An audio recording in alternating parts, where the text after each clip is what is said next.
వందనములతో ఈ యొక్క వేదికను ప్రారంభించాము.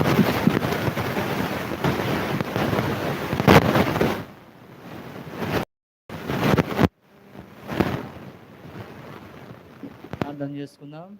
ప్రేమగల మా పరలోక తండ్రి, పరిశుద్ధులైన మా దేవ, జీవం గల మా ప్రభువ, నిన్న నేడు నిరంతరం ఏకరీతిగా ఉన్న మా దేవ, ఎన్నడు మారని మార్పు చెందని దేవ, మీ ఘనమైన శ్రేష్టమైన పరిశుద్ధమైన మహోన్నతమైన నామంలో మీకు వందనములు, స్తుతులు, స్తోత్రాలు, కృతజ్ఞతాస్తుతులు చెల్లిస్తూ ఉంటున్నాము. ఈ యొక్క రాత్రికాల సమయంలో మా ప్రియ సహోదరుడు ప్రసాదనను బట్టి, సమాధానం అక్కను బట్టి మీకు వందనాలు.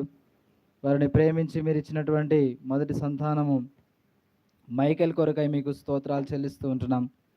దయగల తండ్రి, కృపగల దేవ, గత దినాల్లో నాయన మీరు తండ్రి కంటికి రెప్పవలే కాపాడి భద్రపరిచి మరి యొక్క నూతన సంవత్సరంలో ప్రవేశించడానికి తండ్రి మీరు చేసిన సహాయం అంతటి కొరకై మీకు ఎంతగానో వందనములు చెల్లిస్తున్నాము.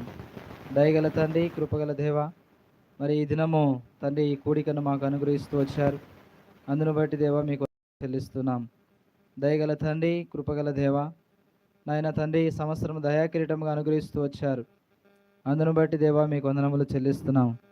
సంఘముతో కూడి కృతజ్ఞత కూడిక ఏర్పాటు చేయటానికి మీరు ఇచ్చిన తలంపును బట్టి మీకు వందనాలు. తీసుకొచ్చిన ప్రజలను బట్టి స్తోత్రాలు.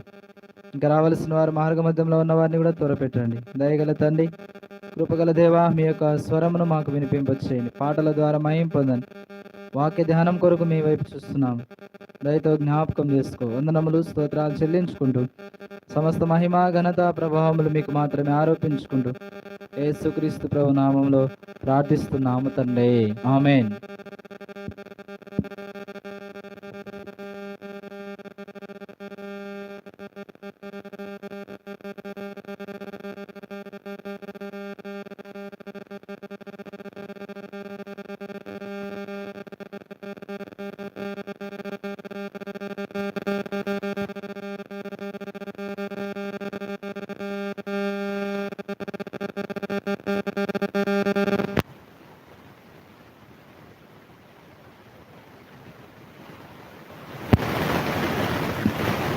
సమయంలో పాట పాడుతున్నాం.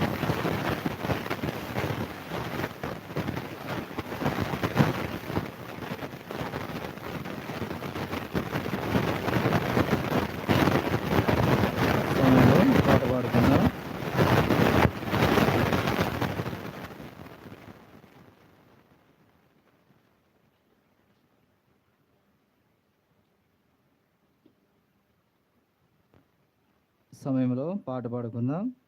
242వ పాట. 242.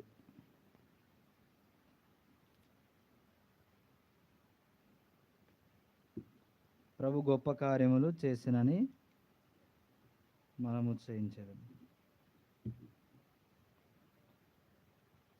ప్రభు గొప్ప కార్యములు చేసెనని మనము చాయించెదము. ప్రభు గొప్ప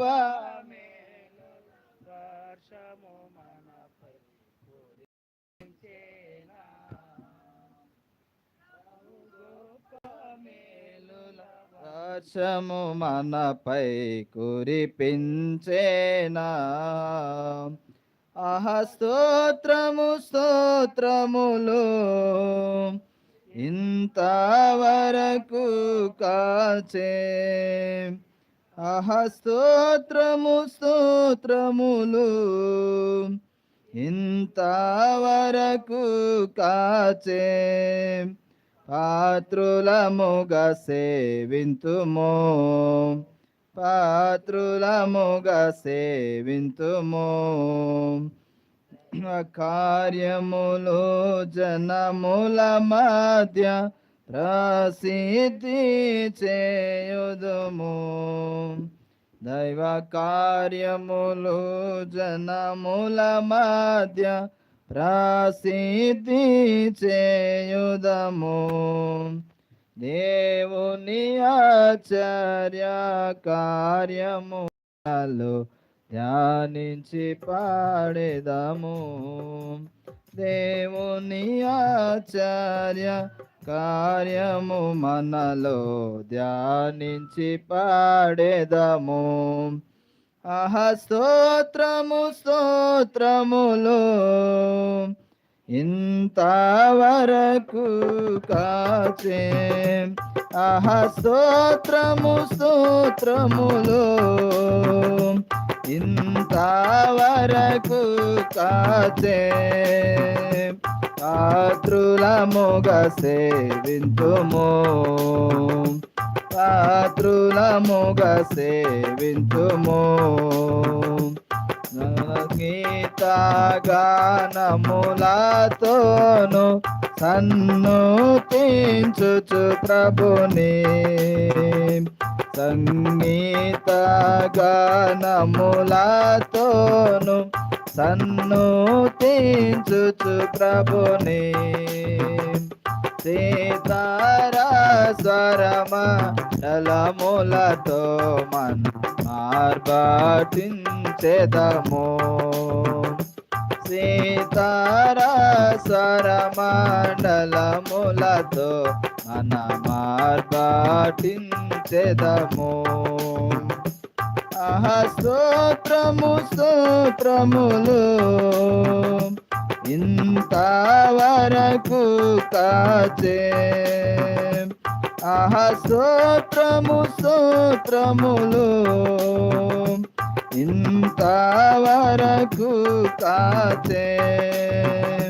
పాత్రులముగా సేవింతుము, పాత్రులముగా సేవింతుము. మన భారములన్నీయు తొలగించి ఘన కార్యములను చేసే. మన భారములన్నీ తొలగించి ఘన కార్యములను చేసే. దినమెల్లా పాడుచు గణపరచెదము, చాటించెదమిలలో. దినమెల్లా పాడుచు గణపరచెదము, చాటించెదమిలలో. స్తోత్రము స్తోత్రములు ఇంతవరకు కాచే. స్తోత్రము స్తోత్రములు ఇంతవరకు కాచే. పాత్రులముగా సేవింతుము, పాత్రులముగా సేవింతుము.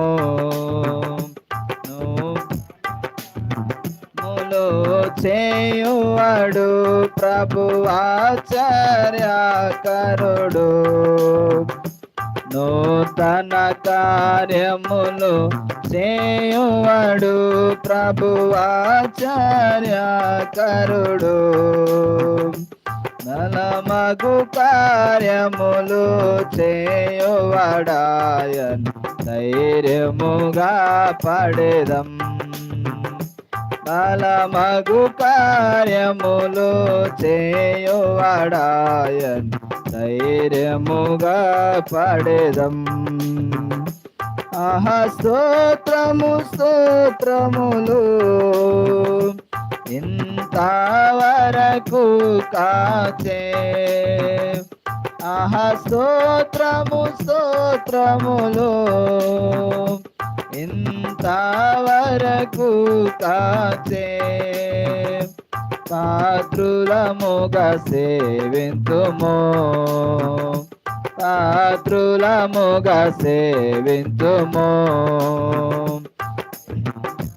సౌందర్యముల్ గలవాడు క్షేమమునిచ్చువాడు.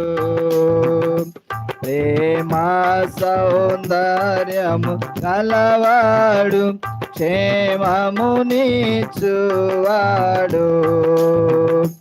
మహిమైశ్వర్యములు గలవాడాయనే మహిని పొగడెదము.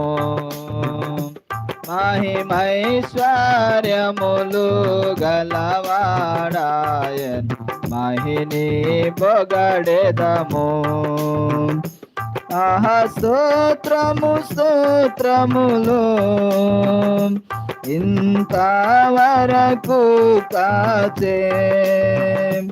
ఆహా స్తోత్రము స్తోత్రములు ఇంతవరకు కాచే. పాత్రులముగా సేవింతుము పాత్రులముగా సేవింతుము. మనకెన్నో వాగ్దానములిచ్చే మనమనుభవించితిమి. మనకెన్నో వాగ్దానములిచ్చే మనమనుభవించితిమి.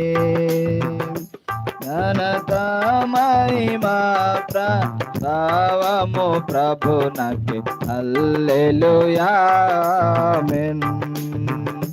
ఘనత మహిమా ప్రభావము ప్రభునకి హల్లెలూయా ఆమేన్. ఆహా స్తోత్రము స్తోత్రములు ఇంతవరకు కాచే. ఆహా స్తోత్రము స్తోత్రములు ఇంతవరకు కాచే. పాత్రులముగా సేవింతుము పాత్రులముగా సేవింతుము. మరొక పాట.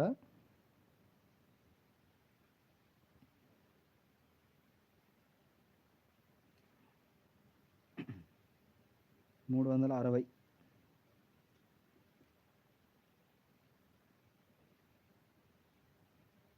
పాట సంఖ్య 360.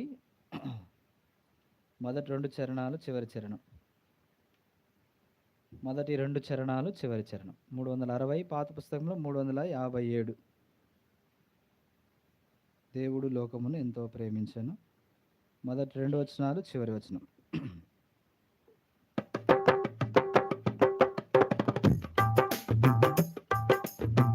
దేవుడు లోకమును ఎంతో ప్రేమించెను, అద్వితీయ కుమారుని అనుగ్రహించెను. దేవుడు లోకమును ఎంతో ప్రేమించెను, అద్వితీయ కుమారుని అనుగ్రహించెను. దేవుడు లోకమును ఎవరాయనను విశ్వసించెదరో, ఎవరాయనను విశ్వసించెదరో నశింపక నిత్య జీవము పొందెదరు, నశింపక నిత్య జీవము పొందెదరు. దేవుడు లోకమును ఎంతో ప్రేమించెను, అద్వితీయ కుమారుని అనుగ్రహించెను. దేవుడు లోకమును తన ప్రేమ ఎంతో శాశ్వతమైనది, తన ప్రేమ ఎంతో శాశ్వతమైనది.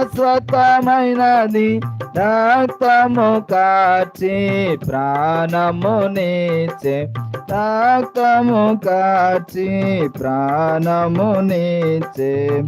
దేవుడు లోకమును ఎంతో ప్రేమించెను, అద్వితీయ కుమారుని అనుగ్రహించెను. దేవుడు లోకమును క్రొత్త జన్మమును ఈతని వారు, క్రొత్త జన్మమును ఈతని వారు ప్రవేశింపలేరు ప్రభు రాజ్యమందు, ప్రవేశింపలేరు ప్రభు రాజ్యమందు. దేవుడు లోకమును ఎంతో ప్రేమించెను, అద్వితీయ కుమారుని అనుగ్రహించెను. దేవుడు లోకమును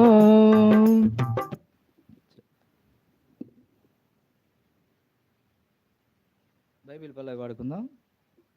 గ్రంథ వాగ్దానములన్నీ నావి. బైబిల్ పల్లవి. గ్రంథ వాగ్దానములన్నీ నావి.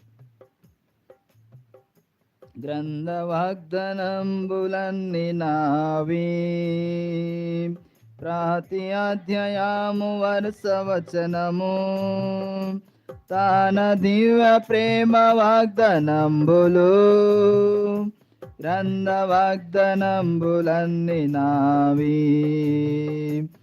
Every promise in the book is mine. Every chapter, every verse, every line, all the blessings of His love divine. Every promise in the book is mine.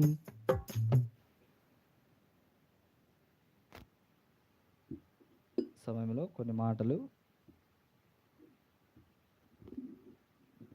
పరిశుద్ధ లేఖన భాగాల్లో నుంచి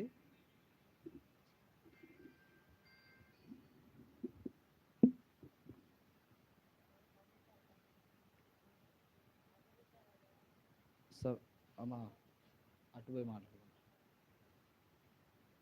వాక్యం ప్రారంభిస్తున్నాం. ఈ సమయంలో పరిశుద్ధమైన లేఖన భాగాల్లో నుంచి కొన్ని మాటలు మనము ధ్యానం చేసుకుందాం.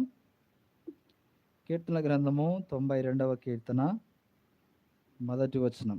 కీర్తన గ్రంథము 92వ కీర్తన మొదటి 3 వచనాలు చదువుకుందాం. కీర్తన గ్రంథము 92వ కీర్తన మొదటి 3 వచనాలు.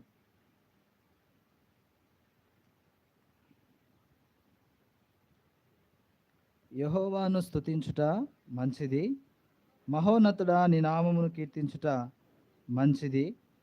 ఉదయమున నీ కృపను, ప్రతి రాత్రి నీ విశ్వాస్యతను 10 తంతుల స్వరమండలముతోను, గంభీరగల ధ్వనిగల సితారతోను ప్రచురించుట మంచిది. మరొక మాట చదువుకుందాం.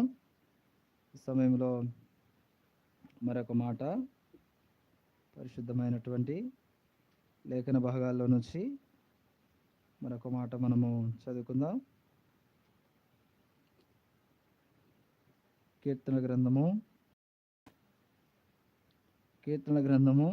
127 3వ వచనం. కీర్తన గ్రంథము 127 3వ వచనం. కుమారులు యెహోవా అనుగ్రహించు స్వాస్థ్యము, గర్భఫలము ఆయన ఇచ్చు బహుమానమే.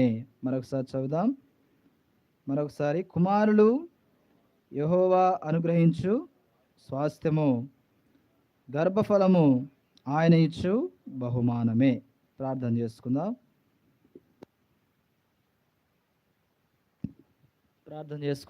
ప్రేమగల మా పరలోకపు తండ్రి, పరిశుద్ధులైనటువంటి మా దేవ, నిన్న నేడు నిరంతరము ఏకరీతిగా ఉన్న మా దేవ, మీకు వందనములు స్తోత్రాలు చెల్లిస్తున్నాము. సమయంలో చదవబడిన లేఖన భాగాలను బట్టి మీకు స్తోత్రాలు. దయగల తండ్రి, మీ వాక్యము ద్వారా మాతో మాట్లాడండి. ఈ దినము మైకేల్ యొక్క జన్మదినాన్ని బట్టి మిమ్మల్ని స్తుతిస్తుంటున్నాము. వారి కుటుంబము తండ్రి మరి సంఘముతో కలిసి మిమ్మల్ని ఆరాధించుటకు, మిమ్మల్ని ఘనపరచుటకు, మిమ్మల్ని మహిమపరచుటకు మమ్మల్ని సమకూర్చిన విధానమును బట్టి వందనాలు. కొద్ది సమయము వాక్య ధ్యానమును మాకు దీవెనకరంగా చేయమని ప్రార్థిస్తున్నాము. మీ నిత్య నిబంధన రక్త ప్రోక్షణ కిందికి వస్తూ వందనములు చెల్లించుకుంటూ చదవన లేఖన భాగాల ద్వారా మా అందరితో మాట్లాడమని ప్రార్థిస్తున్నాము. ఇంకా ఈ స్థలంలో ఎవరైతే రక్షణ లేని వారు ఉంటున్నారో వారికి కూడా రక్షణ దయచేయమని ప్రార్థిస్తున్నాం. మేలు కొరకై దయతో జ్ఞాపకం చేసుకో. వందనములు స్తోత్రాలు చెల్లించుకుంటూ యేసు ప్రభు నామములో ప్రార్థిస్తున్నాము తండ్రి, ఆమేన్.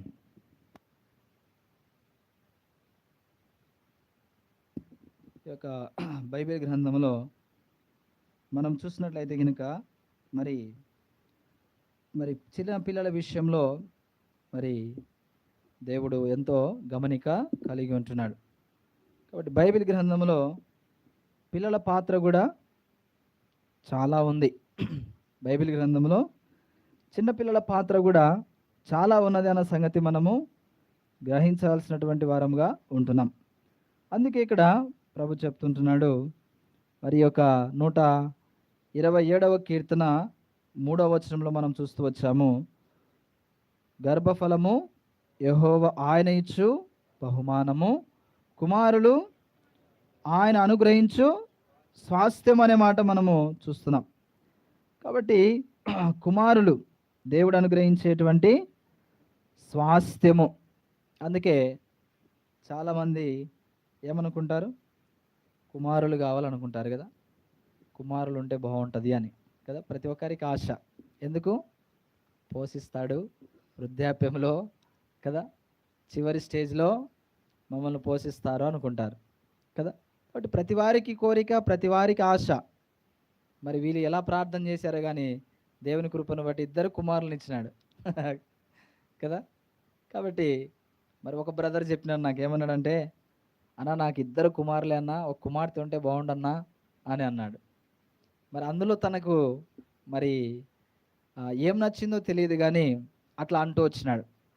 కాబట్టి ఇక్కడ నేను చెప్పే మాట ఏంటంటే, కుమారులు యెహోవా అనుగ్రహించు స్వాస్థ్యముగా మనం చూస్తున్నాం. కాబట్టి ఇది దేవుని యొక్క స్వాస్థ్యం. ఆయన మనకు స్వాస్థ్యముగా ఇస్తూ వచ్చాడు. కాబట్టి ఈ స్వాస్థ్యాన్ని మనము ఎలా పెంచాలి అనే విషయాన్ని కూడా మనము జ్ఞాపకం చేసుకోవాలి.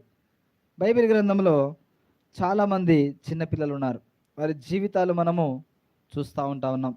అయితే మరి చిన్నపిల్లలకు దేవుడు ఒక ప్రత్యేకమైనటువంటి స్థానాన్ని ఇస్తూ వచ్చాడు. అయితే వారి విషయమై దేవుడు చాలా సందర్భాల్లో వారి గూర్చి గొప్ప సంగతులు ప్రభు చెప్తూ వచ్చాడు. ఇక్కడ మత్తయి సువార్త 19వ అధ్యాయం 13వ వచనంలో మనం చూసినట్లయితే, అప్పుడు ఆయన వారి మీద చేతులుంచి ప్రార్థన చేయవలనని కొందరు చిన్నపిల్లలను ఆయన యొద్దకు తీసుకొని వచ్చిరి.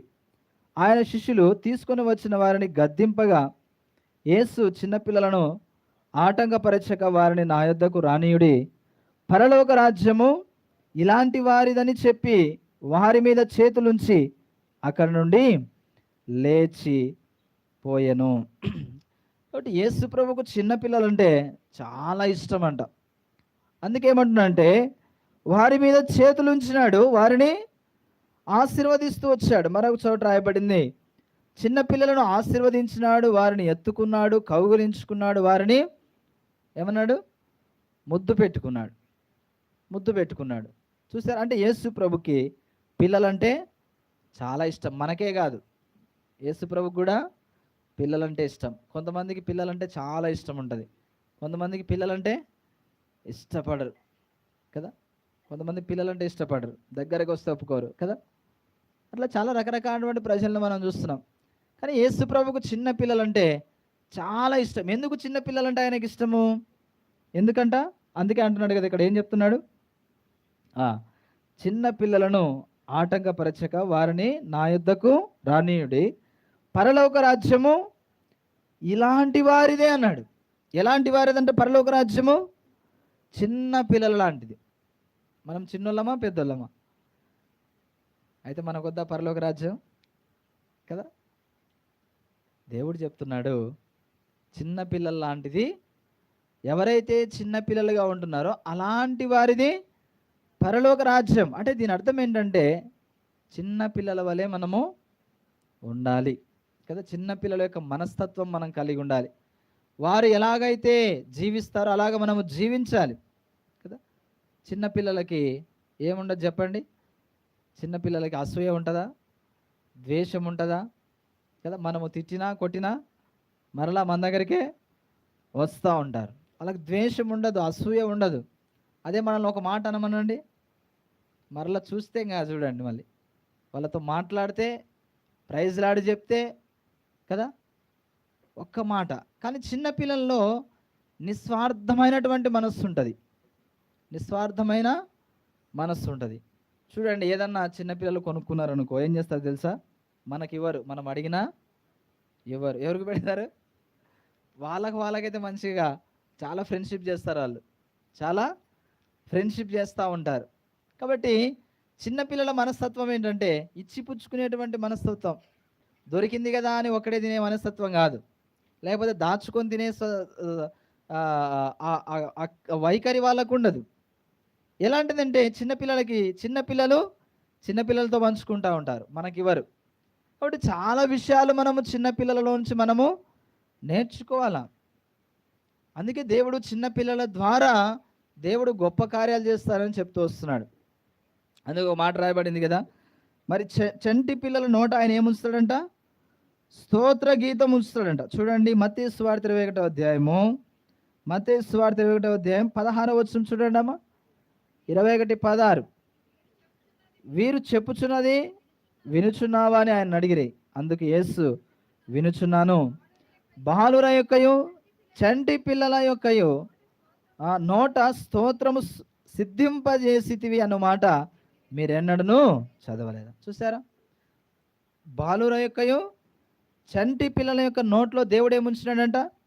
స్తోత్ర గీతము, దేవుని స్తుతించేటువంటి తత్వము. కాబట్టి చిన్న పిల్లల ద్వారా కూడా దేవుడు ఏం చేస్తాడంటే గొప్ప కార్యాలు చేస్తాడు. అందుకే మనం కూడా ఎలా ఉండాలంట? చిన్న పిల్లల వలె ఉండాలంట. అందుకే ఏమనంటే పరలోక రాజ్యము ఇలాంటి వారిదే. కాబట్టి చిన్న పిల్లల వలె మనం ఈ లోకంలో జీవించాలి. ఏంటి చిన్న పిల్లలుగా జీవించడం అంటే? చూడండి, యోహాను సువార్త 3వ అధ్యాయం 3వ వచనం. 3వ అధ్యాయం 3వ వచనం చదవండి. ఎవరైనా తీసిన వారు త్వరగా.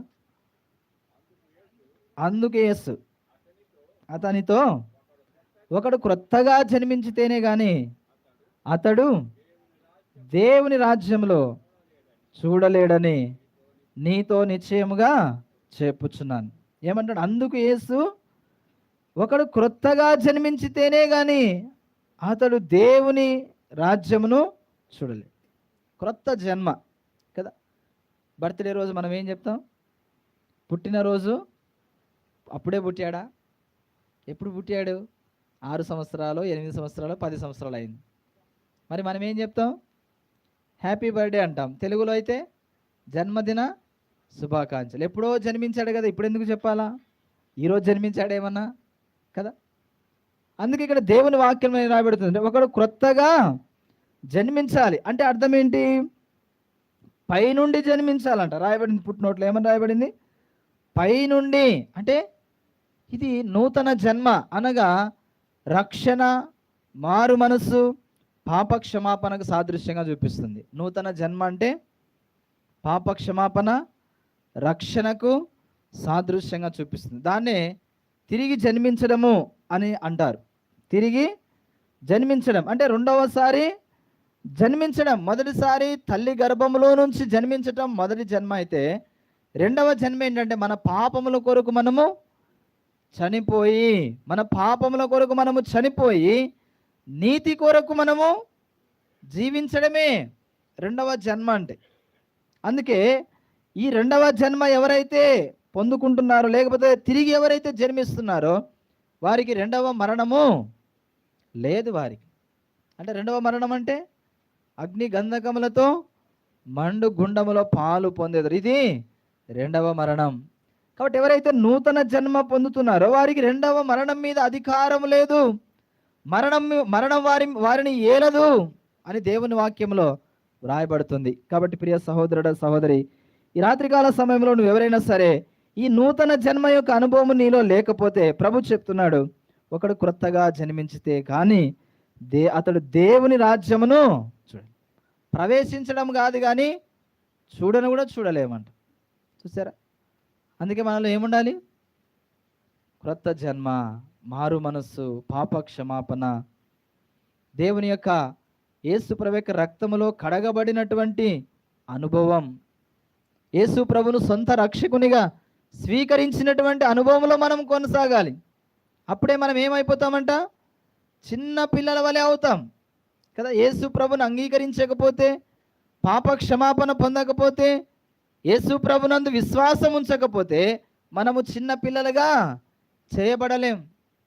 ఆ స్వభావం మనలోకి రాదు, ఆ చిన్న పిల్లల యొక్క తత్వం మనలోకి రాదు. కాబట్టి రాత్రికాల సమయంలో నీవు కూడా దేవుని యొక్క రాజ్యంలో ప్రవేశించాలి అనే ఆశ నీకు ఉంటే, నిజంగా నేను కూడా ఆ నిత్య రాజ్యంలో ప్రవేశించాలి, యేసు ప్రభు ఉండేటువంటి ఆ స్థలమునకు నేను కూడా వెళ్ళాలి, యుగ యుగములు సంతోషము, ఆనందము, సమాధానము కలిగినటువంటి ఆ స్థలానికి నేను వెళ్ళాలి అనే ఆలోచన నీకుంటే ఈ దినమే నువ్వేం చేయబడాలా? చిన్న పిల్లవాని వలె చేయబడాలి. అందుకే దేవుని వాక్యం రాయబడి చూడండి, యోహాను సువార్త 1వ అధ్యాయం 12వ వచనం. యోహాను సువార్త 1వ అధ్యాయం 12వ వచనం.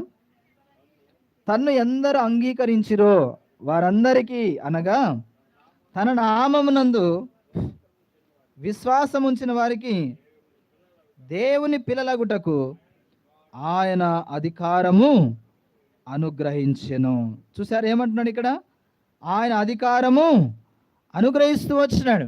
ఎవరైతే యేసు ప్రభునందు విశ్వాసం ఉంచుతున్నారో వారికి దేవుని పిల్లలగుటకు అధికారం ఇస్తాడు. కాబట్టి నీకు ఒక అధికారం ఉంటుంది. ఈ అధికారాన్ని బట్టి మనం ఎక్కడికి వెళ్తాం? పరలోక రాజ్యంలో ప్రవేశిస్తాం. చూడండి, ఎవరింటికన్నా వెళ్ళాం క్రొత్త ఇంటికి, మనం డైరెక్ట్గా బెడ్రూమ్లోకి వెళ్ళిపోతామా? అన్ని రూములు తిరిగేస్తామా? తిరగలేము కదా. ఎక్కడ ఉంటాం? హాల్లో కూర్చుంటాం. వాళ్ళు ఆహ్వానిస్తే లోనికి వెళ్తాం, లేకపోతే వరండాలో కూర్చుంటాం. లోపలికి వెళ్ళలేము కదా ధైర్యంగా. ఎవరు వెళ్తారు? పిల్లలు ఏం చేస్తారు?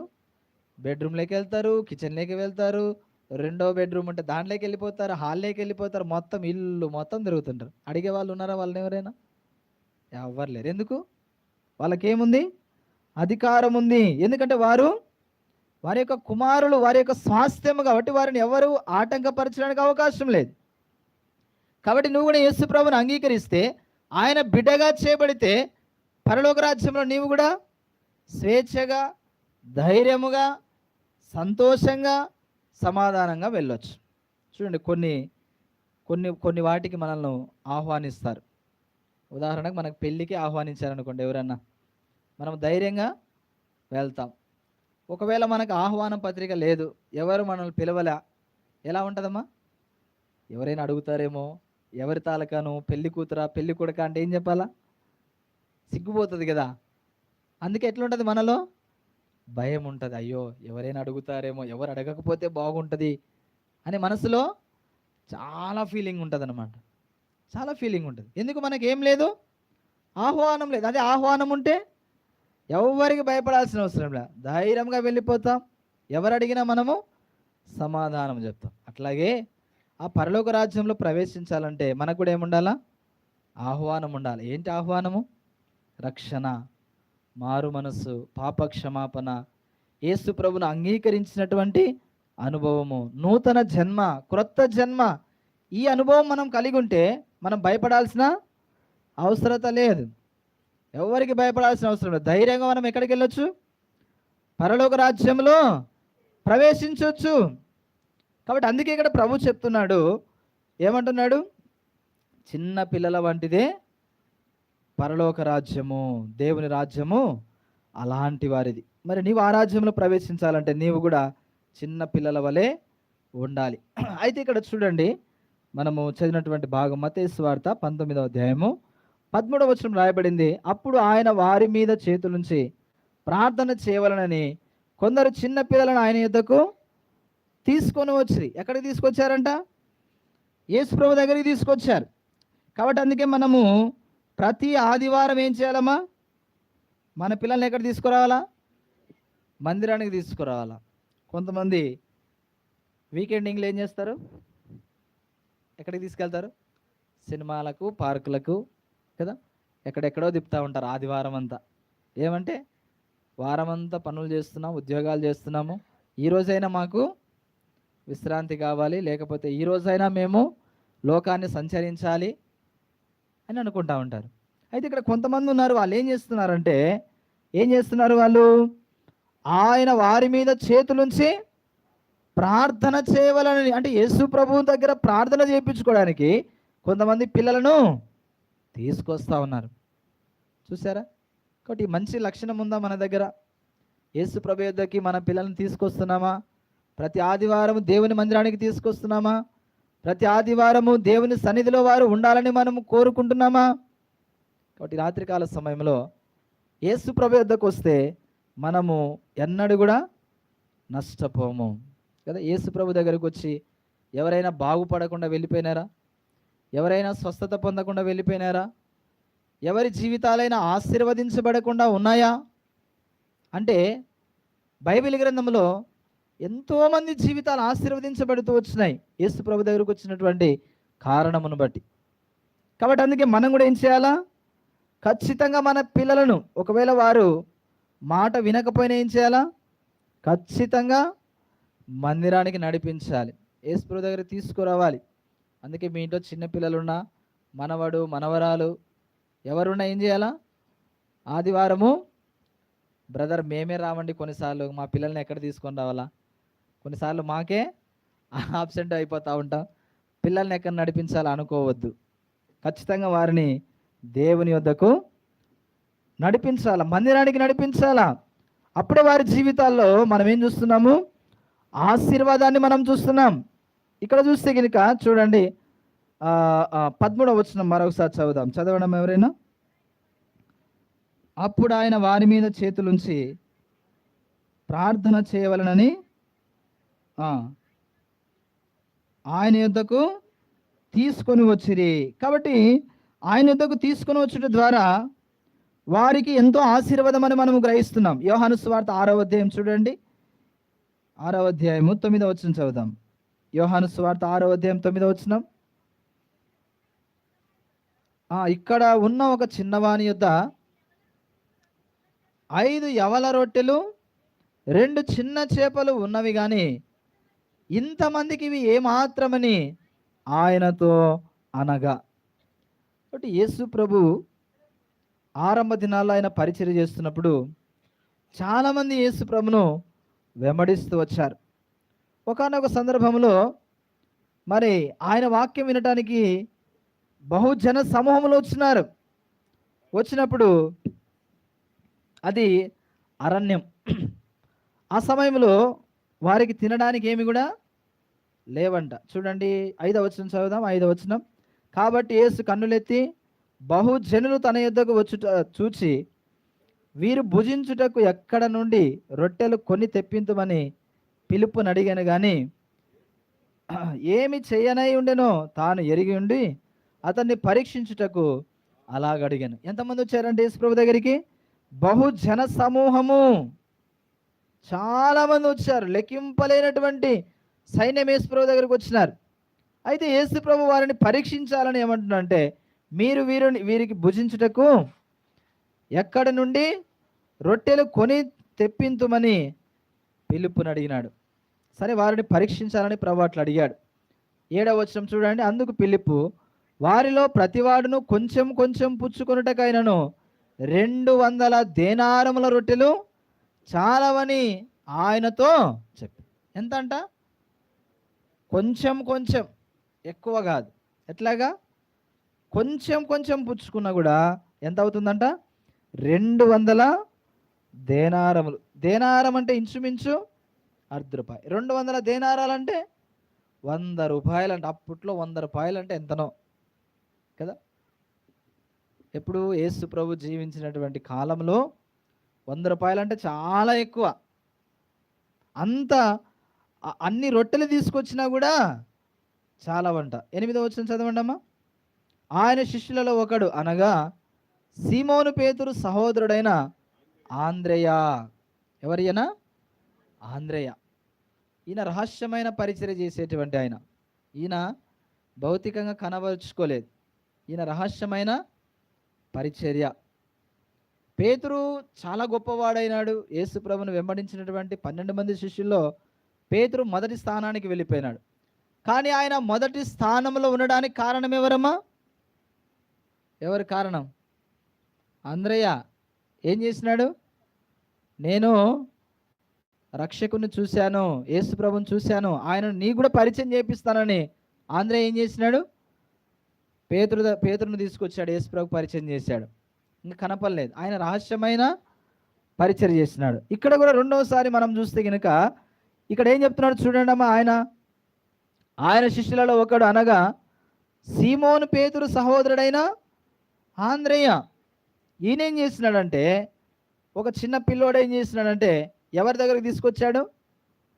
ఆంద్రేయ దగ్గర అంటే ఆంద్రేయ అంకుల్ని ఈయన నమ్మినాడు, విశ్వసించినాడు. ఒకవేళ ఇచ్చినా తను దాచుకోడు, అందరికీ పంచుతాడు అనుకొని ఏం చేసినాడు, ఈ చిన్నవాడు తీసుకొచ్చి ఎవరి చేతికి ఇచ్చినాడు, ఆంధ్రేయ చేతికి ఇచ్చినాడంట.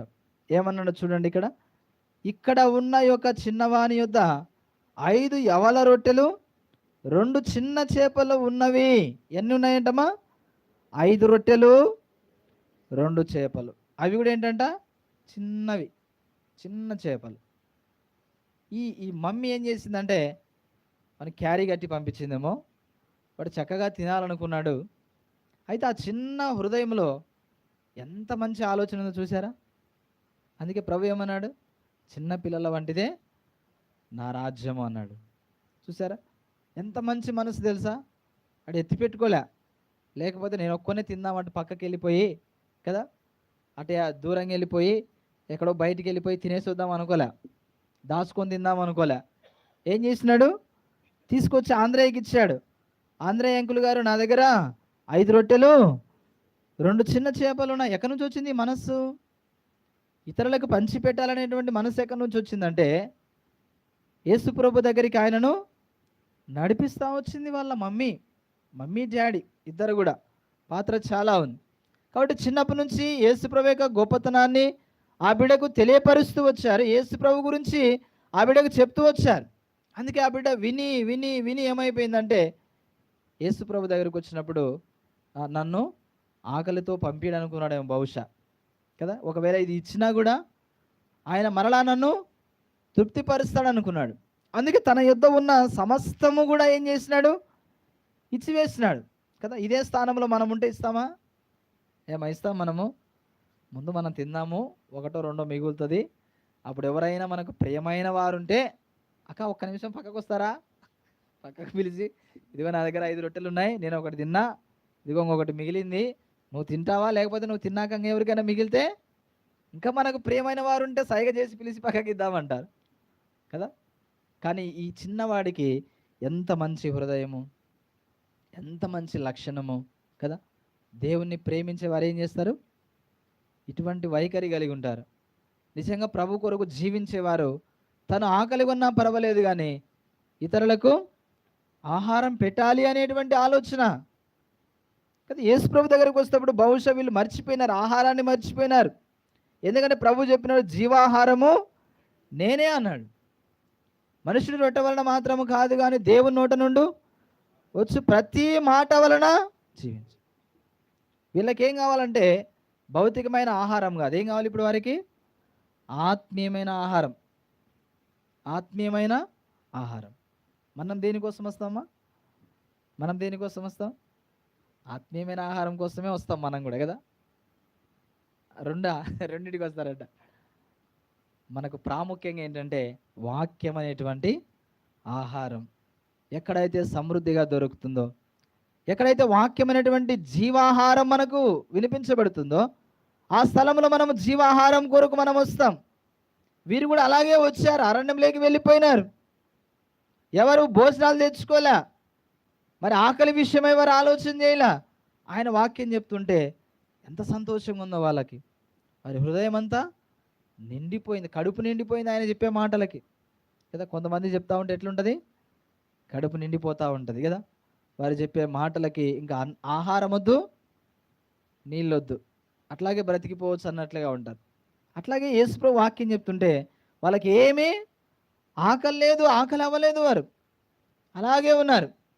కానీ ఇప్పుడు చివరికి ఈ చిన్న పిల్లవాడు తీసుకొచ్చి ఆ 5 రొట్టెలు 2 చేపలు తీసుకొచ్చి ఆంధ్రేయకు ఇచ్చినాడంట. ఆంధ్రేయ అంటున్నాడు, ఏమంటున్నాడు, ఇంతమందికి ఇవి ఏమాత్రమని ఆయనతో అనగా. చూసారా, ఈ చిన్న పిల్లోడుకున్న విశ్వాసం కూడా ఆంధ్రేయకి లేదేమో బహుశా. చిన్న పిల్లోడు ఏమనుకున్నాడంటే ఈ 5 రొట్టెలు 2 చేపలు ఇస్తే ఇంతమందికి సరిపోతుందా అని అనుకోలే. తన దగ్గర ఉన్నది ఇచ్చేసినాడు. చూడండి, కొన్నిసార్లు పిల్లలు ఏదైనా తింటూ ఉంటారు, నాకు కొంచెం మీరంటే వాడు ఏం చేస్తాడు తెలుసా, తీసి ఇంత గిల్లి తీస్తాడు, సరిపోతుంది మనకు అది. వాడేమనుకుంటుంది, ఇది తింటే కడుపు నిండుతుంది ఏమనుకుంటాడు వాడు. అందుకేం చేస్తాడు, చిన్నది ఎట్లా గిల్లి గిల్లి ఇచ్చేస్తాడు, చిన్నది ఇంతది. మనం ఏమంటాం, అబ్బా కడుపు నిండిందిరా అంటాం, వాడు అనుకుంటాడు నిండిపోయింది నిజంగా అనుకుంటాడు కదా. అట్లాగే బహుశా ఇంతమందికి ఈ ఆహారం సరిపోదని ఆ చిన్నపిల్లవాడు గ్రహించాడో లేదో కానీ మొత్తానికి వారి ఆకల్లో ఉన్నటువంటి వారికి ఆహారం పెట్టాలనేటువంటి ఆలోచన ఆ చిన్న బిడ్డకు వచ్చింది. ఇచ్చిన వెంటనే ఈయన తీసుకెళ్ళిపోయి యేసు ప్రభు దగ్గర అన్నాడు, ఇవి ఏమాత్రం కూడా సరిపోవి ఇంతమందికి అన్నప్పుడు యేసు ప్రభు ఏమన్నాడు చూడండి 10వ వచనంలో, యేసు జనులను కూర్చునబెట్టుడని చెప్పాను. ఆ చోట చాలా పచ్చిక ఉండెను గనుక లెక్కకు ఇంచుమించు 5,000 మంది పురుషులు కూర్చుండిరి. కాబట్టి ఎప్పుడైతే యేసు ప్రభు చేతిలోకి పెట్టాడో యేసు ప్రభు అన్నాడు, ఏమన్నాడు, అందరినీ కూర్చోమని చెప్పినాడు. జనులందరినీ కూర్చోబెట్టమన్నాడు. బహుశా ఈ స్థలంలో ఈ చిన్న పిల్లవాని యొక్క విశ్వాసాన్ని దేవుడు ఘనపరచుటకు ఈ గొప్ప కార్యం చేశాడేమో. ఈ చిన్న పిల్లవాని యొక్క విశ్వాసాన్ని రెట్టింపు చేయటానికి దేవుడి గొప్ప కార్యం చేశాడేమో. అందుకే అందరినీ కూర్చోమని చెప్పినాడు. అందరూ కూర్చున్న తర్వాత ఇంచుమించు పురుషులు 5,000 మంది అయినారంట. 11వ వచనం, యేసు ఆ రొట్టెలు పట్టుకొని కృతజ్ఞతాస్తుతులు చెల్లించి కూర్చున్న వారికి వడ్డించెను. అలాగున చేపలు కూడా వారికి ఇష్టమైనంత మటుకు వడ్డించాను. చూసారా, ఇక్కడ 7వ వచనంలో ఏం చదివామంటే కొంచెం కొంచెం తీసుకున్నా కూడా 200 దేనారముల రొట్టెలు చాలమంట. ఇప్పుడు 5 రొట్టెలు 2 చేపలు ఏమైపోయినాయంట? ఎలా తిన్నారు వారు? ఎలా తిన్నారంట? తృప్తిగా కదా, వారికి ఇష్టమైనంత మట్టుకు వడ్డించినారంట. 11వ వచనంలో ఎప్పుడైతే యేసు ప్రభు ఆ రొట్టెలు తీసుకొని కృతజ్ఞతాస్తుతులు చెల్లించినాడో అప్పుడు ఎట్లా తిన్నారంట వారు? వారికి ఇష్టమైనట్టుగా వడ్డించెను, వారు తృప్తిగా తిన్నారంట. ఎట్లా తిన్నారు? కడుపు నిండిపోయింది, ఇంతవరకు వచ్చింది, ఇంకా లేదు వాళ్ళకి, ఒక ముద్ద కూడా వెళ్ళటానికి ఖాళీ ప్లేస్ లేదు. అంత తృప్తిగా తిన్నారంట, అంత ఇష్టంగా తిన్నారు, అంత కడుపు నిండా తిన్నారు. ఎంతవి అవి? 5 రొట్టెలు 2 చేపలు. ఒకప్పుడేమో 200 దేనారముల రొట్టెలు చాలవు, కొంచెం కొంచెం తిన్నా అన్నటువంటి స్థితి నుంచి యేసుప్రభు ఏం చేస్తూ వచ్చాడంటే కేవలం యేసుప్రభు యొక్క చేతిలో ఆ రొట్టెలు ఆ చేపలు ఎప్పుడైతే వెళ్ళిపోతూ వచ్చినాయో అందులో ఏమొచ్చిందంట? ఆశీర్వాదం వచ్చింది, అందులో తృప్తి వచ్చింది. ఇంకా అంత మాత్రమే కాదు, చూడండి 12వ వచనంలో, వారు తృప్తిగా తినిన తర్వాత ఏమీ నష్టపడకుండా మిగిలిన ముక్కలు పోగు చేయడని తన శిష్యులతో చెప్పాడు. ఏది నష్టపోకుండా ఏం చేయమన్నాడు? మిగిలినవన్నీ కూడా పోగు చేయమన్నాడు. పోగు చేసిన తర్వాత ఏం చేశాడు? 13వ వచనం, కాబట్టి వారు భుజించిన తర్వాత వారి యొద్ద మిగిలిన 5 యవల రొట్టెలు ముక్కలు పోగు చేసి 12 గంపలు నింపిరి కదా. 5 రొట్టెలు ఎన్నైనాయంట? వీరు తిని తృప్తి పొంది తృప్తిగా తిన్న తర్వాత కదా మరలా 12 గంపలు నిండినాయంట. ఇది సాధ్యమా? ఎక్కడైనా సాధ్యమా సృష్టిలో? ఇది దేవునికి మాత్రమే సాధ్యం. ఇది యేసు ప్రభు మాత్రమే చేయగలడు. ఆయన ఏదైనా చేయగలడు.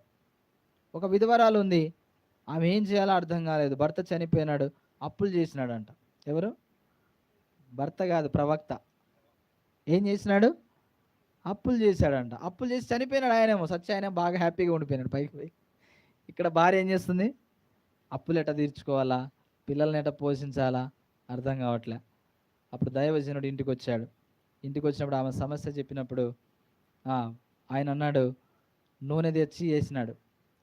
ఇంట్లో పాత్రలన్నీ తీసుకురమ్మన్నాడు. అన్ని పాత్రలు తెచ్చింది, నూనె నింపుతా ఉన్నాడు. ఇంకా పాత్రలు ఉన్నాయంటే ఇంకా పాత్రలు, నూనె అయిపోయిందా? అయిపోలే. పాత్రలు లేవు కానీ నూనె అయిపోలే. కాబట్టి దేవుని యొక్క ఆశీర్వాదం ఉంది కానీ తీసుకోవడానికి మనకు సరిపోవట్లే.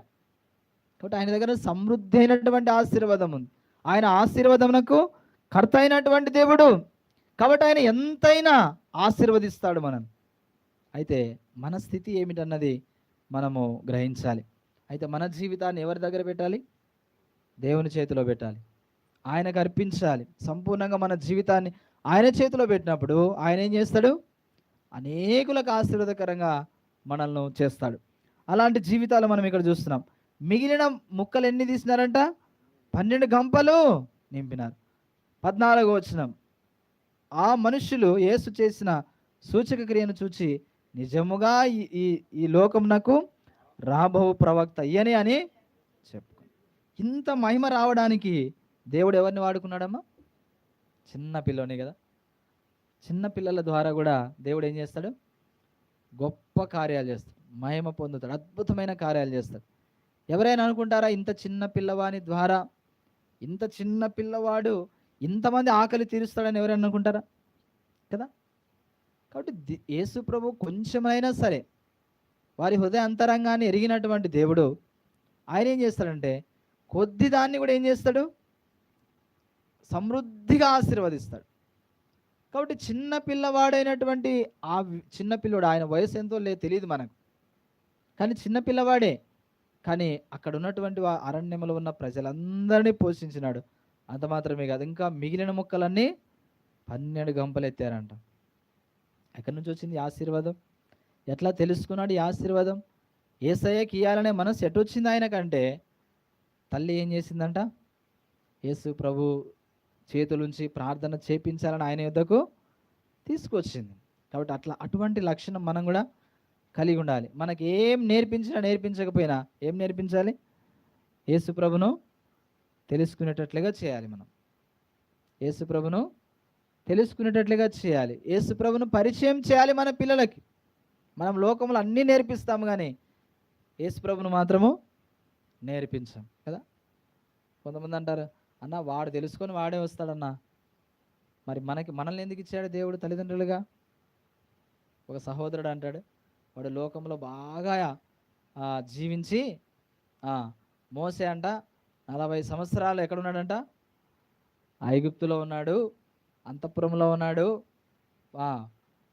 ఫరో కుమార్తె యొక్క కుమారుడుగా పెంచబడ్డాడు. కాబట్టి నా కుమారుడు లోకంలో 40 సంవత్సరాలు, సగం ప్రాణం పోయింది అప్పటికే. 40 సంవత్సరాలకు సగం ఆయుష్ పోతుంది కదా, ఇంకేం ప్రభుని తెలుసుకుంటాడు కదా. కాబట్టి ఇట్లా మనం ఇటువంటి వైఖరి మనం కలిగి ఉండకూడదు. మనం నేర్పించే బాధ్యత ఏంటి? ప్రభు దగ్గరికి తీసుకురావాలి, ప్రభుని పరిచయం చేయాలి.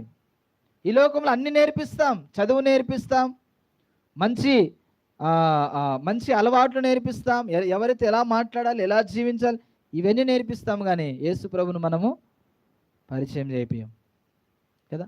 ఎంతమంది తల్లిదండ్రులు బాధపడుతున్నారండి? మా కుమారుడికి రక్షణ లేదు, ప్రభుని తెలుసుకోవట్లేదు, ప్రభు యొద్దకు రావట్లేదు. ఎంతమంది తల్లిదండ్రులు మరి ఏడుస్తూ ఉన్నారు. అందుకే చిన్నతనంలో మనం ఏం చేయాలా?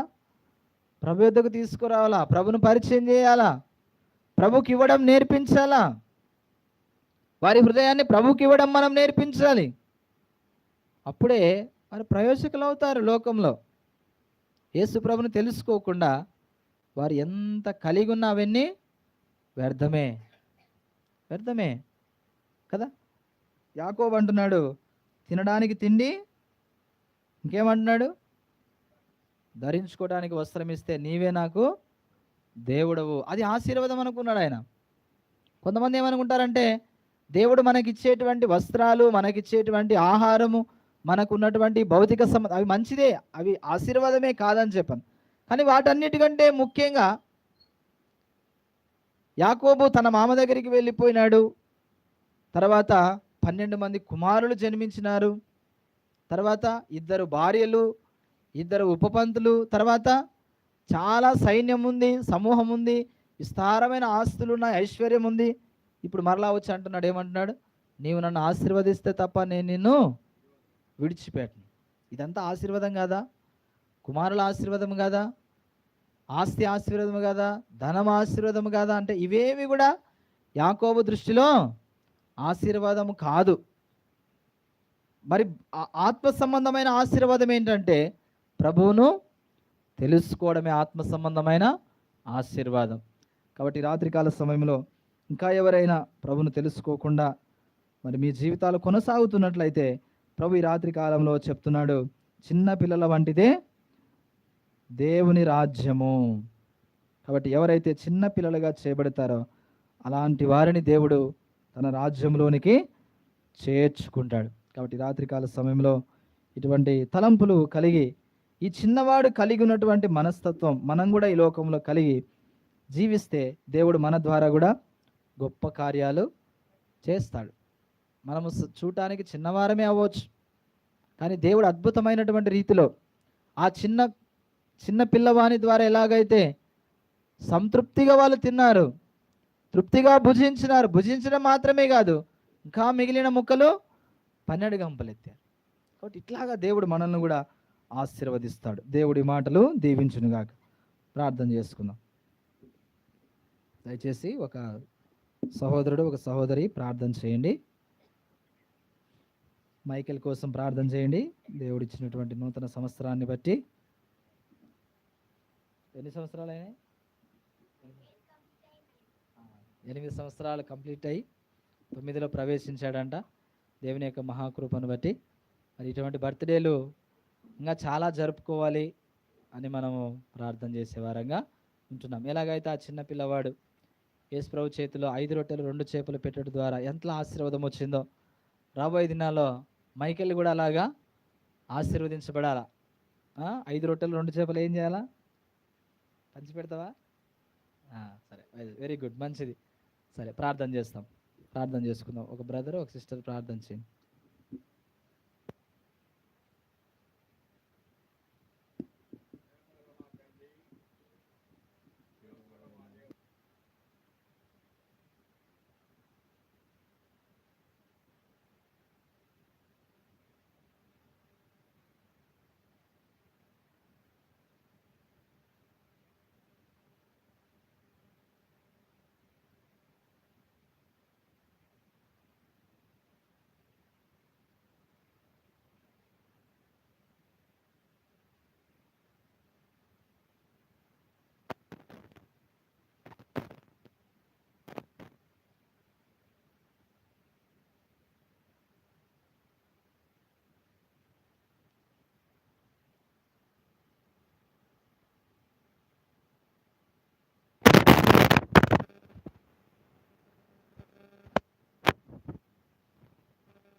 కలిగినటువంటి ప్రతి తల్లిదండ్రులు ప్రభువా దేవా అలాంటి ఆశీర్వాదం తన బిడ్డలకు కలగాలని కోరుకున్నట్టయితే ప్రభా నిత్యము మీ సన్నిధికి నడిపి సండే స్కూల్లో దేవుని వాక్యం వినినట్లు మీరే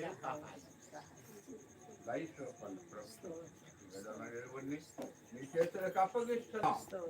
అది భవిష్యత్ జీవిత విషయంలో, విద్యా విషయంలో, ఆరోగ్య విషయంలో కొంత అనారోగ్య పరిస్థితులు ఏర్పడినప్పుడు ప్రభువా బిడ్డలు మీరు తాకావు, స్వస్థపరిచావు. మీరు ఇచ్చిన ఆరోగ్యాన్ని బట్టి వందనాలు స్తోత్రం, కృతజ్ఞతలు చెల్లిస్తూ కుటుంబాన్ని మీ చేతులకు అప్పగిస్తూ రక్షకుడు విమోచకుడు త్వరలో రానయ్యున్న యేసు క్రీస్తు వారి పరిశుద్ధ నామమున ప్రార్థించి అడిగి వేడుకొనుచున్నాము మా తండ్రి. ఆమేన్. సిస్టర్స్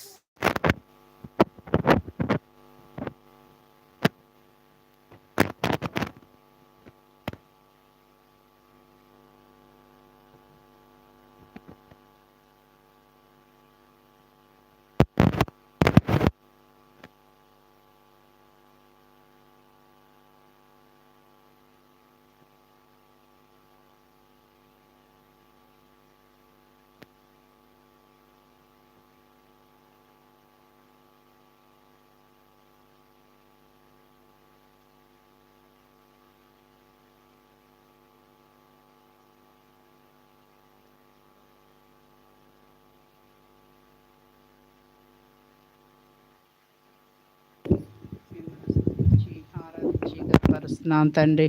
నాయన చిన్న బిడ్డలని తండ్రి నాయన ప్రభా మీ యొద్దకు రానిమని మీరు సెలవిచ్చిన దేవుడు, వారి మీద చేతులుంచి వారిని ఆశ్రయించిన గొప్ప దేవుడు. అందుని బట్టి మిమ్మల్ని స్తుతిస్తున్నాను, ఆరాధిస్తున్నాను తండ్రి. నాయన మరి నాయన చిన్న బిడ్డల వలె నాయన ఉండాలని మీరు హెచ్చరిస్తూ వచ్చినారు. నాయన చిన్న బిడ్డల వంటిదే నాయన దేవుని రాజ్యం ఇలాంటి వారిదని మీరు సెలవిచ్చిన గొప్ప దేవ, మీకు వందనాలు చెల్లించుకుంటున్నాను తండ్రి. నాయన ప్రభా నాయన తండ్రి ప్రసాద్ని నాయన సమాధానాన్ని ప్రేమించి వారికి ఇచ్చిన మైకులను బట్టి మిమ్మల్ని స్తుతించి ఆరాధించి కనపరుస్తున్నాం తండ్రి. ఆ బిడ్డ నాయన తండ్రి ఆ చిన్న బిడ్డ వల్లే నాయన ఆ బిడ్డను మీరు దీవించండి, ఆశీర్వదించండి ప్రభా. మీ మందిరంలో తండ్రి చిన్ననాడు ఏమి నేర్చుకున్నాడో పెద్దవాడైనప్పుడు తండ్రి తన జీవితంలో నాయన మీరే గొప్ప కార్యాలు చేయండి. మీ కొరకు ఆ బిడ్డ నాయన తండ్రి పరిపూర్ణంగా మీరు సిద్ధపరచమని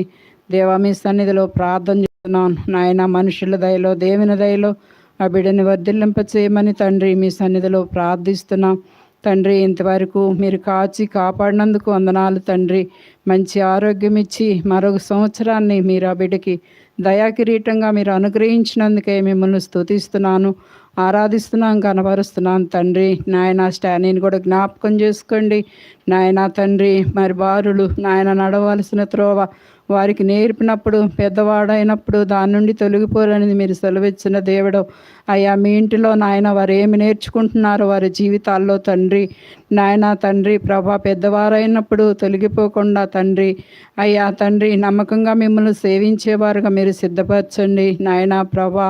ఆ బిడ్డలు మీరు దీవించి ఆశీర్వదించమని తండ్రి, కుటుంబాన్ని మీరు దీవించమని దేవా మీ సన్నిధిలో ప్రార్థిస్తున్నాం తండ్రి. నాయన మాకు కూడా మరి ఆత్మీయ ఆహారాన్ని మీరు మాకు సమృద్ధిగా అనుగ్రహించినందుకే మిమ్మల్ని స్తుతిస్తున్నాం తండ్రి. నాయన ప్రభా తండ్రి అనేకులతో మీరు మాట్లాడుతూ వచ్చినారు దేవా, అందుని బట్టి మిమ్మల్ని స్తుతిస్తున్నాం. మైక్ ద్వారా అనేకులు నాయన మీ వాక్యాన్ని వింటూ వచ్చినారు. విశ్వాసాన్ని కలిగించండి నాయన. రక్షణ లేని వారికి రక్షణ మారు మనసు దయచేయండి.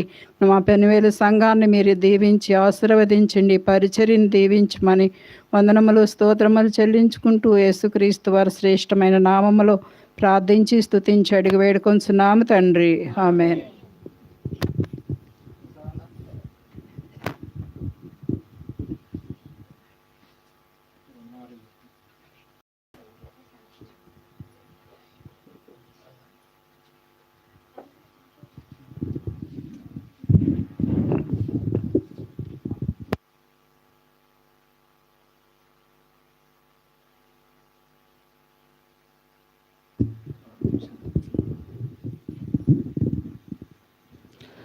ప్రభు నామన మీ అందరికీ వందనాలండి. చేరువచ్చిన మీ అందరికీ కూడా దేవుని నామలో వందనాలు తెలియజేసుకుంటున్నాం. మరి మైకల్ 8 సంవత్సరాలు కంప్లీట్ చేసుకుని మరి 9వ సంవత్సరంలో ప్రవేశిస్తున్న సందర్భాన్ని బట్టి మరి ఈ యొక్క కృతజ్ఞతా కూడిక ఏర్పాటు చేసుకోవడం జరిగింది. మరి గడిచిన 8 సంవత్సరాలు కూడా ప్రభువు తన ఉచితమైన కృపలో తన చదువులో తోడుగా ఉన్నాడు. అలాగే అనేక విధమైన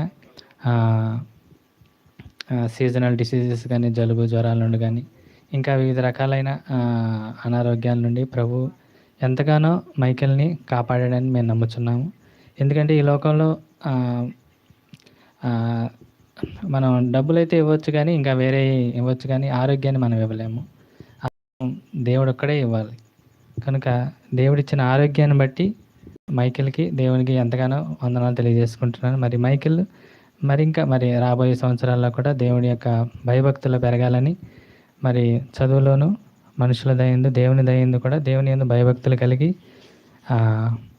పెరగాలని కూడా నేను కోరుకుంటున్నాను. ఎందుకంటే చదువు కంటే ముఖ్యం దేవుని యందు భయము భక్తి కలిగి ఉండటం. అది కలిగి ఉంటే మనం ఇంకా లైఫ్ లాంగ్ కూడా రిలాక్స్ అయిపోవచ్చు.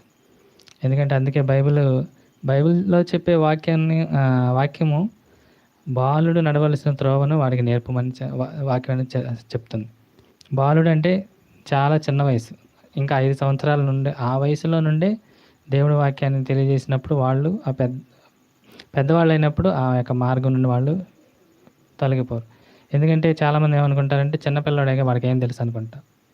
ఎప్పుడైతే చిన్నపిల్లడిని వదిలేస్తే ఇంకంతే, ఇంక దాని తర్వాత మనం పట్టుకోలేము. ఇప్పుడున్న కాలంలో ఇప్పుడున్న జనరేషన్లో కానీ టెక్నాలజీలో కానీ అస్సలు పట్టుకోలేం. ఇప్పుడే పట్టుకోలేకపోతున్నాం. ఫోన్ మనకంటే బాగా వాళ్ళే ఎక్కువ వాడేస్తున్నారు ఫోన్. మనకంటే ఎక్కువగా వాళ్ళే లాజిక్‌లు చెప్పేస్తున్నారు. మనకంటే ఎక్కువగా తెలివిగా వాళ్ళే ఎక్కువ మాట్లాడుతున్నారు. ఇలాంటి టెక్నాలజీ కాలంలో వాళ్ళని ఈ కాలంలోనే ఇప్పుడే వాళ్ళని దేవునికి దగ్గరగా, వాక్యానికి దగ్గరగా, సహవాసానికి దగ్గరగా, పరిచర్యకి దగ్గరగా వాళ్ళని పెంచకపోతే గనక భవిష్యత్తులో మనం ఎంత చదివించినా, ఎన్ని లక్షలు పెట్టి ఎంత కాలేజీలో గానీ, ఇంటర్నేషనల్ స్కూల్స్‌లో గానీ చదివించినా గానీ ఎందుకు ఉపయోగం ఉండదు. అందువల్లే నేను కోరుకునేది ఏంటంటే, మొదట దేవుడి యందు భయభక్తి కలిగి ఉంటే చదువు దానంతట అదే వస్తుంది. ఎందుకంటే ఒక ఉదాహరణ ఏంటంటే యోసేపుని దేవుడు ఏం చేశాడు? మనందరికీ తెలుసు కదా, యోసేపుని ఒక ప్రధానమంత్రిని చేశాడు. ఒక దేశానికి ప్రధానమంత్రి చేశాడు. ఒక దేశానికి ప్రధానమంత్రి చేయడానికి దాని ముందు చాలా శ్రమలు గుండా యోసేపు వెళ్ళవలసి వచ్చింది. కాకపోతే ఏంటంటే యోసేపు పట్ల దేవునికి ఒక ఉద్దేశం ఉంది. అట్లాగే మనందరి పిల్లల పట్ల కూడా దేవునికి ఒక ఉద్దేశం ఉంటుంది. మైకేల్ పట్ల కూడా దేవునికి ఒక ఉద్దేశం ఉంది. ఆ ఉద్దేశం ఏంటి అని దాని కొరకు మనం ప్రార్థన చేసి ఆ ఉద్దేశం మన పిల్లల పట్ల, మన మైకేల్ పట్ల, లేకుంటే మీ పిల్లల పట్ల జరగాలని మనం ప్రార్థన చేసినట్లయితే వాళ్ళు ఉన్నత స్థానంలో వెళ్ళటానికి అవకాశం ఉంది. కనుక వచ్చిన మీ అందరికీ కూడా దేవుని నామట, దేవుని పేర మీ అందరికీ కూడా వందనాలు తెలియజేసుకుంటున్నాను. మైకేల్ గురించి కూడా మీరు జ్ఞాపకం చేసుకోండి. మీ పిల్లల గురించి కూడా మేము జ్ఞాపకం చేసుకుంటాం. ఈ చిన్న సాక్ష్యాన్ని దేవుడు దీవించును కాక. ఆమేన్.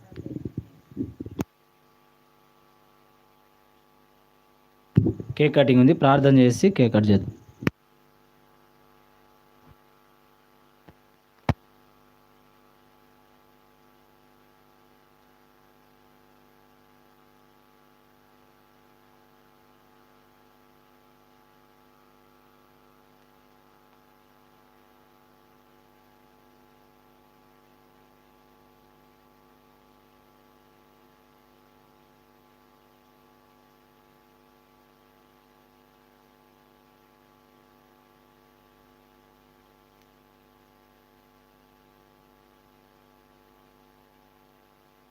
ప్రార్థన చేసుకుందాం. చిన్న మాట చదువుదాం.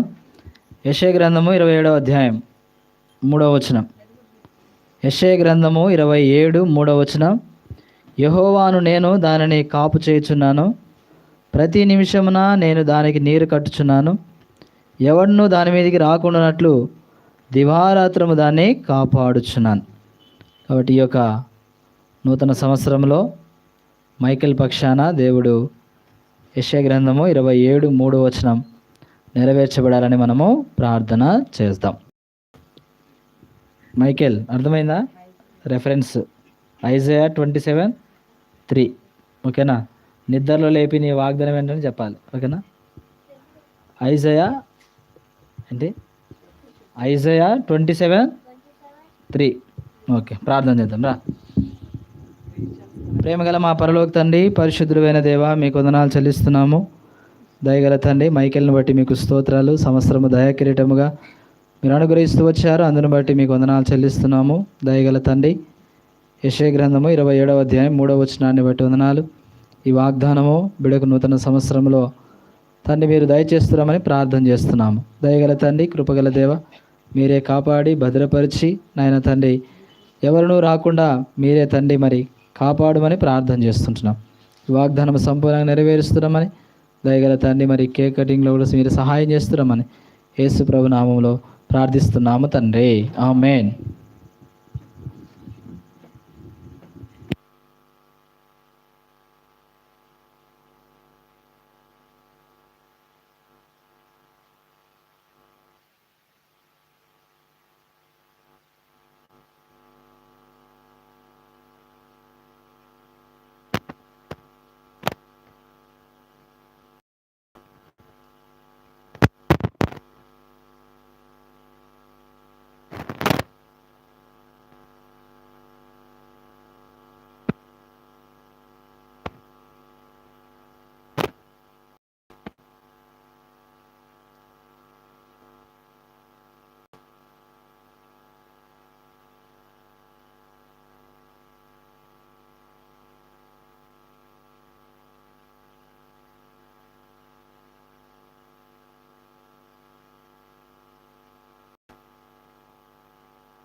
సరే అయిపోయిందా? ప్రార్థన చేసుకుందాం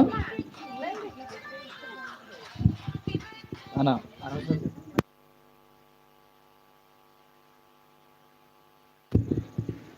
సిస్టర్స్ అండ్ బ్రదర్స్ అందరికీ మరి భోజనాలు ఏర్పాటు చేయడం జరిగింది. మరి అందరూ భోజనం చేసి వెళ్ళాల్సిందిగా మనం చేసుకుంటున్నాం ప్రేయర్ అయిన తర్వాత. చివరి ప్రార్థనతో ముగిస్తాం. ప్రేమగల మా పరలోక తండ్రి, పరిశుద్ధుడైన మా దేవ, మీకు వందనములు స్తోత్రాలు చెల్లిస్తున్నాము. ఈ యొక్క రాత్రికాల సమయంలో మైకేల్ని బట్టి మీకు వందనాలు. సంవత్సరం దయాకిరీటంగా అనుగ్రహిస్తూ వచ్చారు, స్తోత్రాలు. యెషయా గ్రంథం 27:3 వాగ్దానం నెరవేరుస్తున్నామని ప్రార్థిస్తున్నాము. పాటల ద్వారా, వాక్యం ద్వారా మాట్లాడారు. దయగల తండ్రి, కేక్ కటింగ్లో సహాయం చేస్తూ వచ్చారు, స్తోత్రాలు. ప్రార్థించిన వారిని బట్టి కూడా మీకు వందనాలు. ఈ సమయంలో సంఘంకు ప్రేమతో సిద్ధపరిచినటువంటి భోజన సహవాసాన్ని బట్టి వందనాలు. ఆహార పదార్థాలను కూడా దీవించండి, ఆశీర్వదించండి. మా సహవాసం దీవెనకరంగా చేయండి. వందనములు, స్తోత్రాలు చెల్లించుకుంటూ యేసు ప్రభు నామములో ప్రార్థిస్తున్నాము తండ్రి, ఆమేన్. మన తండ్రి అయిన పరలోకపు దేవుని ప్రేమ, ప్రభువైన యేసుక్రీస్తు వారి యొక్క కృప, పరిశుద్ధాత్మ యొక్క అన్యోన్య సహవాసం ఆదరణ కూడి వచ్చిన మనకు, ఈ లోకంలో సకల పరిశుద్ధులకు ఇప్పుడు ఎల్లప్పుడు సదాకాలము తోడైండి నడిపించును గాక, ఆమేన్. ప్రైజ్ లాడ్, అందరికీ ప్రైజ్ లాడ్. భోజన సహవాసంలో పాలు పొందండి. దయచేసి ఒక 2-3 నిమిషాలు తప్పుకుంటే మీకోసం భోజనాలు సిద్ధపరుస్తాను.